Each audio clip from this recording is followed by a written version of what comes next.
استنى هنا ده انا قلت مفيش خروج يعني مفيش خروج. يا احمد عيد ميلاد صاحبتي وانا قايله لك بقالي اسبوعين في ايه؟ ولا عيد ميلاد ولا فرح. انا قلت مفيش خروج يعني مفيش خروج والموضوع خلاص اتقفل.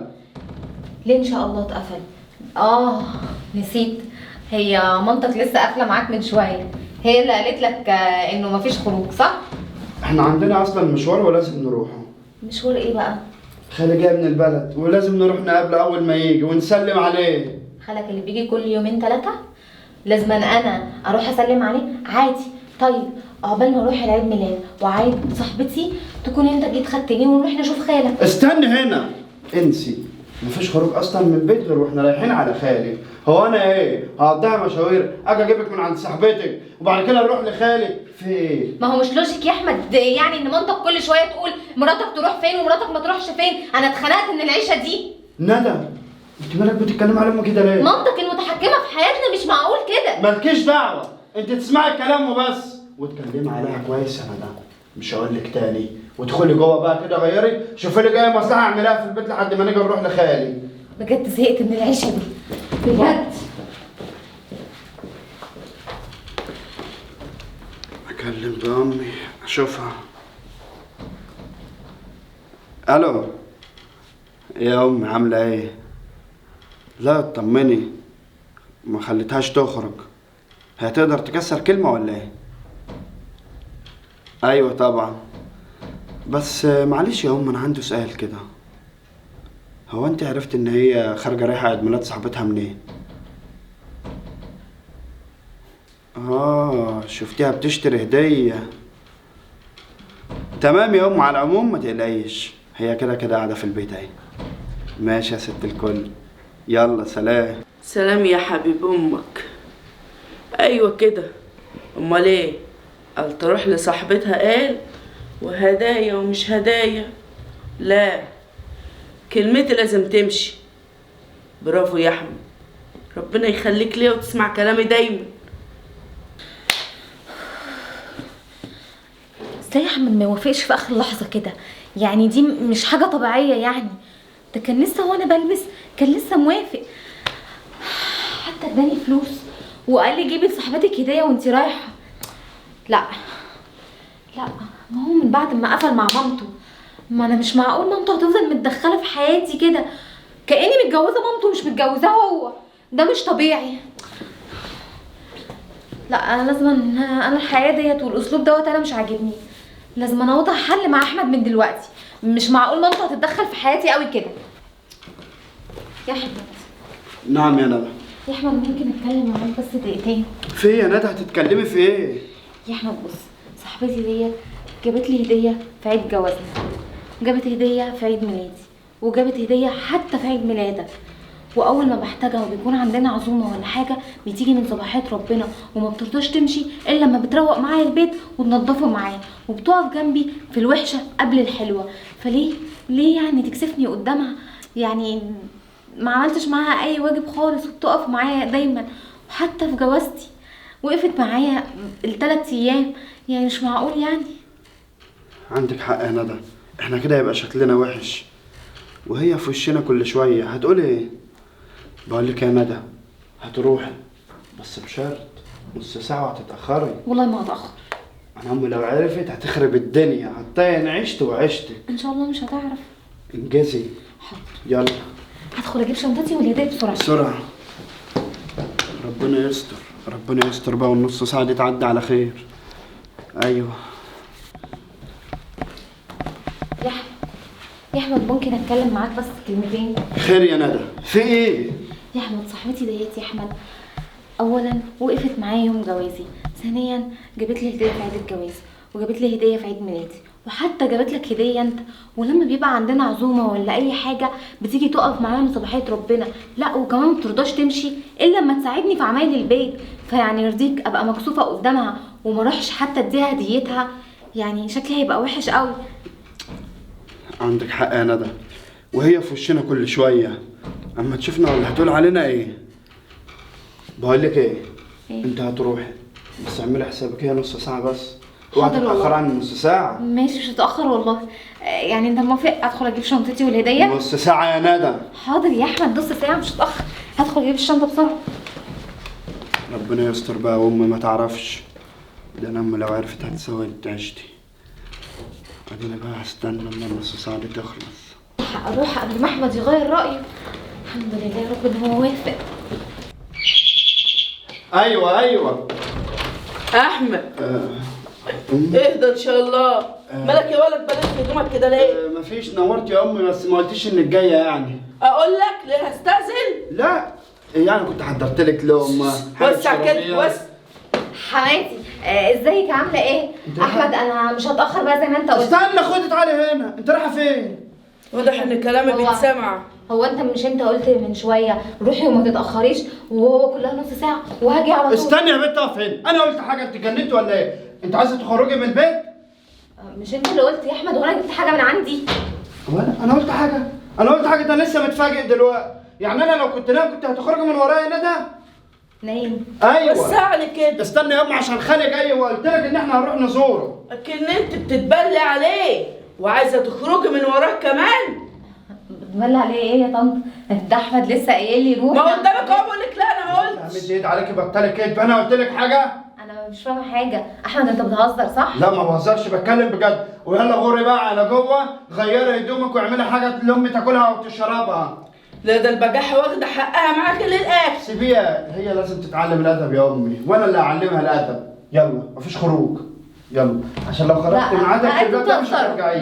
بتهزر يا احمد انت لسه قايل لي دلوقتي، روح لصاحبتك. لا بقول لك ايه، بطلي جنان، ما تفوقيش عليا. انا هقول لك يا بنت، انا اخر حاجه قايلها لك ان احنا رايحين لخالي هنزوره اول ما يرجع، فخليكي قاعده. لو وراك حاجه خلصيها عشان ايه نبقى فاضيين لما نيجي نمشي. حصل ولا لا؟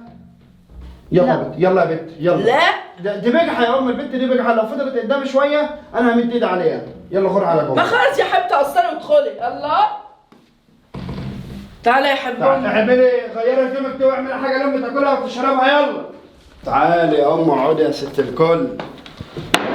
الله اللي بتحصل دي تمثيليه ولا حقيقه يا ولد؟ البنت باين عليها خرفت يا امي. شوف بتقول كلام انا ما قلتوش. هو انا مش لسه مكلمك في التليفون وقلت لك ان انا خليتها ما تخرجش وقاعده؟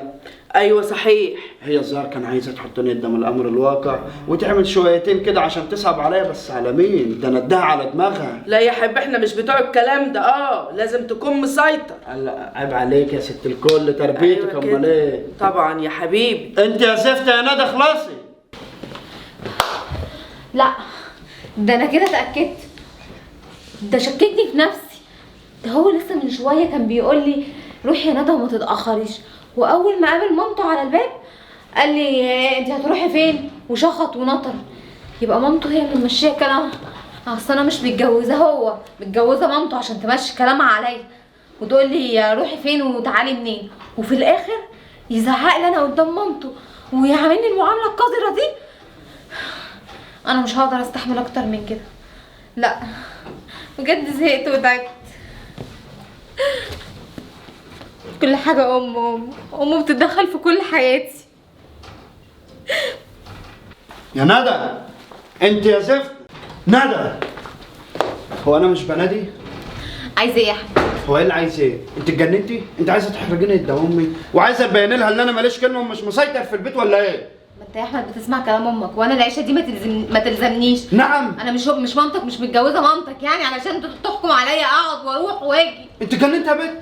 ايه اللي بتقوليه ده؟ هو ايه اللي بسمع كلام امي وامي اللي بتمشيني؟ لا اعرفها كويس انت بتقول ايه يا ندى. وبعدين هو انا مش قلت لك روحي اقعدي نص ساعه وامي جت؟ يعني المفروض تقعدي في البيت عشان لو عايزه تاكل حاجه تشرب حاجه مين اللي هيعملها؟ ولا يبقى امي موجوده واقول لها استني عشان مراتي بره في مشوار واما تيجي يبقى شربي ولا كلي؟ هو مش خالك كان من شويه رايح لامك والمفروض ان احنا نروح لها؟ هو يا ندى انت هتحاسب العيله على الخطوات بتاعتها ولا ايه؟ هتقولي ده يعمل وده ما يعملش ايه؟ بنت انت مش عايز كل كلمه بكلمتها. امي قاعده بره تقومي تعملي لها حاجه تشربها وتاكلها. حاضر يا احمد. اقول لك اعمل لها حاجه تاكلها. استني بس استني. تساليها الاول وتضحكي في وشها وتبتسمي. تشوفها تاكل تعملي لها اكل، مش هتاكل يبقى خلاص تعملي لها حاجه تشربها. بس اضحكي، بلاش الوش ده عشان ما يخلي الواحد يسد النفس اصلا. لا يخلي الواحد لا ياكل ولا يشرب. افردي خلقتك شويه. معلش يا أم لو تأخرت عليك. ولا يهمك يا حبيب امك، هفضل قاعده كده. لا يا جات اهي، يلا يا بنت شوف أم تشرب ايه. الحمد لله على السلامه يا مغندر. المهم الأول أنت كلتي؟ كلت ولا شربت يا حبيب؟ هتاكلي ايه يا طنط؟ شوف نفسك في يا أمي. اعوذ بالله. انا يا اختي ماليش نفس من الوش الوحش ده. اعمل لي حاجه دافيه اشرب. عايزه تشربي ايه؟ يا بنت أنا قلت لك إيه؟ قلت لك افردي وشك ده أحسن ده وشك يقطع خمرة من البيت. هو ده اللي عندي. ندى الظابط اللي مد ايدي عليكي، مش عايز احرجك ومد ايدي عليكي. خليكي كويسه وخليها ماشيه زي ما هي ماشيه. اهو كده. تاكلي ايه يا طنط؟ اعملي لي حاجه اشربها يا حبيبتي. عايزه تشربي ايه؟ ينسون عشان اهدي اعصابي شويه. سمعتي؟ حالا يكون اليانسون معمول وجاي. انت يا ابني عايش مع البوس ده ليل ونهار؟ معلش يا امي هي باين كده مرهقه شويه، بس لا دي بتضحك وفرفوشه يا امي برضه. الله يعينك يا حبيبي. قلبي تضحك ده الضحك مخصب عن ونقار. ده حلف عليها بالطلاق ما يهرب من وشها. ندى نعم يا احمد. سيب اللي في ايدك يلا عشان خاطر نروح لخالي. يلا وافردي وشك ده شويه، مش هنروح نقابل الناس كده. ايه يا احمد انت بتيجي قدام مامتك بتتغير 180 درجه، تزعق وتشخط وتنطر، وانا بقول معلش عشان قدام مامته، انما مش معقول مامتك تتدخل في حياتنا قوي كده يا احمد. بقول لك يا ندى خلاص اسمع الكلام عشان اليوم النهارده كله ملخبط، فخليه يعدي على خير عشان ما يختمش بحاجه لا هتعجبك ولا هتعجبني. لا خليها تختم يا احمد، خليها تختم. طب لو يلا. هتوصل لطلاقي انا عايزه اتطلق. طب يلا بقول لك، يلا تعالي ورايا. استغفر الله العظيم يا رب. يعني انا مامته ديت مش هخلص منها طول حياتي، هتفضل متحكمه فيا وفي بيتي وحتى في جوزي.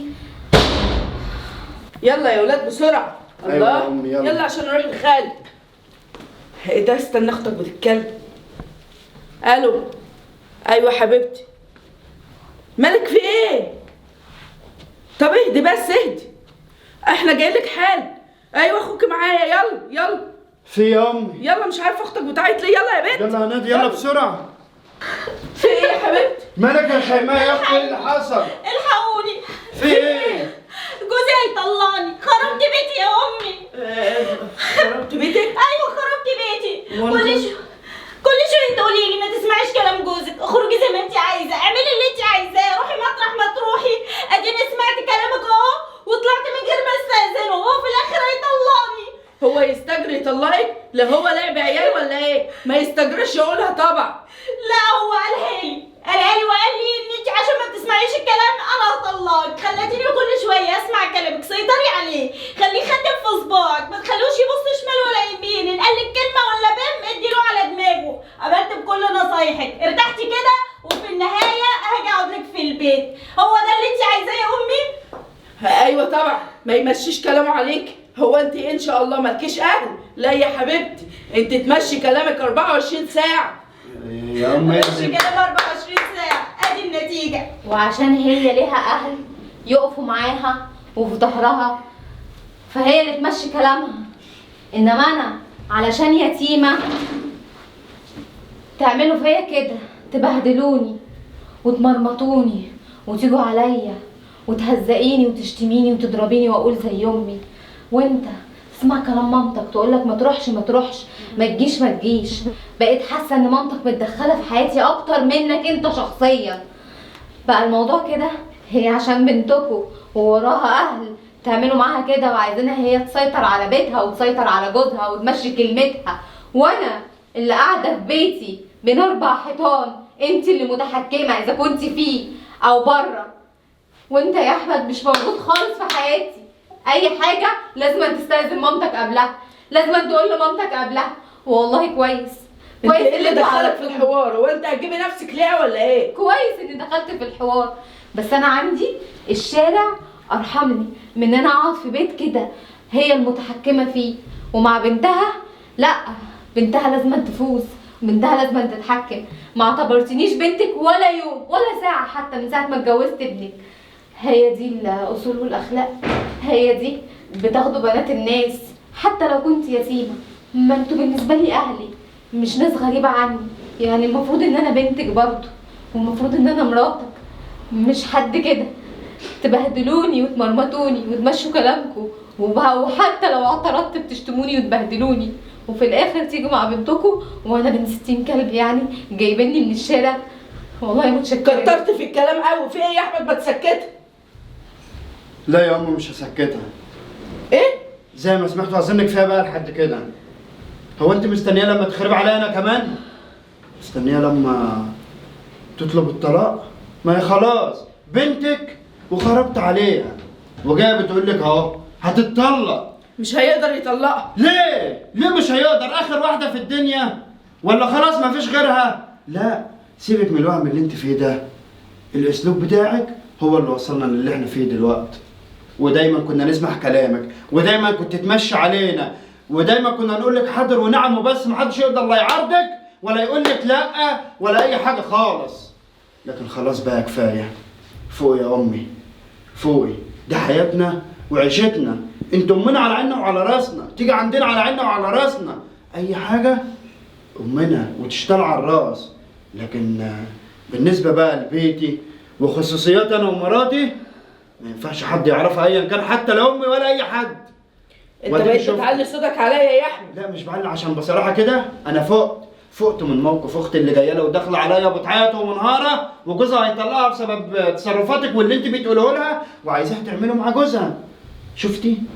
عارفه الكلام اللي انا قلته ده لو حكته للناس بره هيقول عليا ايه؟ هيقول عليا مش راجل. معاش ولا كان يقول عليك كده. لا ما هي دي حقيقه فعلا. هيقول ان ابنك مش راجل، ان ابنك مش عارف يمشي بيته ولا يمشي على مراته، وامه هي اللي متحكمه فيه هي ومراته. ابن امه اللي بتمشي عليه تروح وتيجي. كفايه يا امي. وانت يا شيماء بصي يا بنت الناس، انا هحاول مع جوزك والله في نصيب امين. هتروح تتحايل عليه يعني؟ مش هتحايل عليه، انا هكلمه في التليفون، انا مش هروح اهزق نفسي مع حد عشان لو قال كلمه وما استحملتش هنشبط في بعض وهنطلع في الاخر احنا اللي غلطانين مش هو. ندى حقك عليا، انا ظلمتك كتير وجيت عليك وهنتك ودست على كرامتك كتير، مع ان المفروض يا بنت الناس كرامتك تبقى من كرامتي جوزك. بس خلاص اوعدك اللي فات ده كله كوم واللي جاي حاجه تاني خالص، وهنبتدي صفحه وحياه جديده. لا حد هيعرف عنها حاجه ولا حد هيتدخل لنا في حاجه. هنخرج وقت ما احنا عايزين، ناكل اللي ناكله، نشرب اللي نشربه. امي فوق يا امي وراجع نفسك، انا رايح بيتي. يلا استني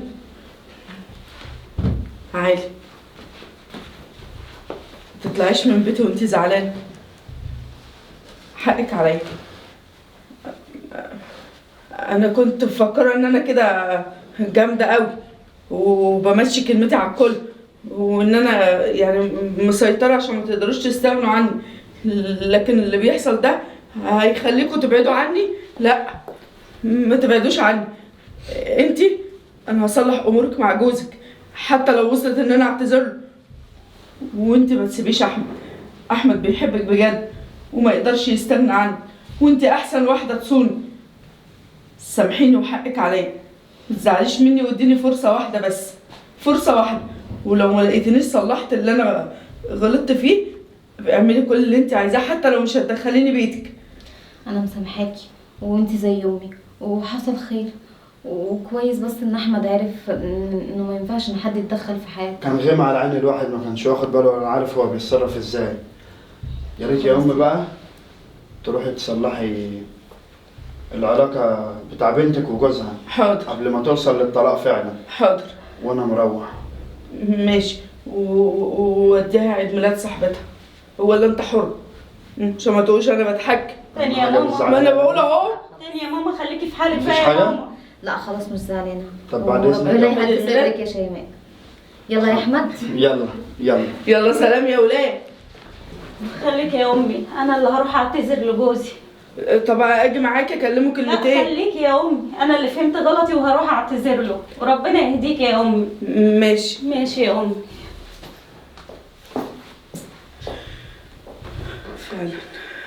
فعلا انا كنت شاده قوي على الولد، وفي نفس الوقت مخليها البت تمشي كلامها على جوزها.